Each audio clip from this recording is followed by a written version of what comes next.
Agility की भी हफीज़ एक दफ़ा बात की थी अपने एक इंटरव्यू में, कहा था कि किस तरह से it helps him in the field, for example when he is fielding और अगर कोई कैच की तरफ उनको भागना पड़ता है तो वो जो एजिलिटी है वो 1-2 सेकंड उनको पहले पहुंचा देती है to get under the ball. I mean he was talking about, उन्होंने इतनी इन डिटेल बात की थी, मतलब इन डिटेल बात की थी एंड वेल थॉट आउट कि हाउ उन्होंने लिंक किया था किस तरह से उनकी फिटनेस और agility helps him perform better in the field. Forget him running between the wickets. We're talking about the fact कि उनकी calculations भी हुई हुई हैं कि एक सेकंड मैं बचा रहा हूँ उस बॉल तक पहुँचने। असल में जो ज़्यादा इंपॉर्टेंट थी ना वो ये थी कि उनकी कमिटमेंट लेवल इतना हाई है कि इवन एक as a fielder he does not want to give even a inch कि यार ये यहाँ से कैसे गुजर गया। उसने अपने स्टैंडर्ड इतने हाई किए हुए हैं एज ए प्लेयर। वो एक बॉल पे वो जो इंटेंसिटी और वो जो एजिलिटी और वो जो एफर्ट करके दिखाता है, he thinks, which is a right thing to think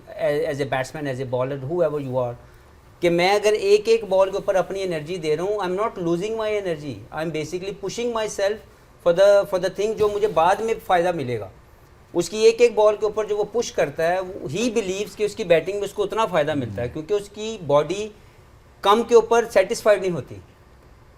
छोटी छोटी चीज़ों के साथ आप दरिया बनते हैं, कहते कतरा कतरा दरिया बनता है। तो दैट्स व्हाट ही डज कि उसकी स्मॉल एफर्ट, वो ये नहीं सोचता कि मैं एनर्जी लूज़ कर रहा हूँ, वो ये सोचता है कि ये मुझे पुश करेगा मेरी बैटिंग में और मैच विनिंग इंटेंसिटी को मेंटेन करने में। सो आई थिंक कोई उसको कंपेयर करना मुझे लगता है बहुत बड़ी ज़्यादती होगी। Virat Kohli at the moment is a king itself himself कि वो कहीं पे भी खड़ा हुआ है, कोई उसके पास भी नहीं है, स्पेशली ओडीआई क्रिकेट में। हाँ, और फॉर्मेट्स में हम डिस्कस कर सकते हैं। वनडे क्रिकेट में इससे शानदार बैट्समैन शायद ही पहले आया हो। यस, डिफरेंट एराज को आप कंपेयर नहीं कर सकते, लेकिन विराट कोहली की जो परफॉर्मेंसेज हैं, जो मैच विनिंग एबिलिटी है, वो शायद इससे पहले किसी और प्लेयर के अंदर हो।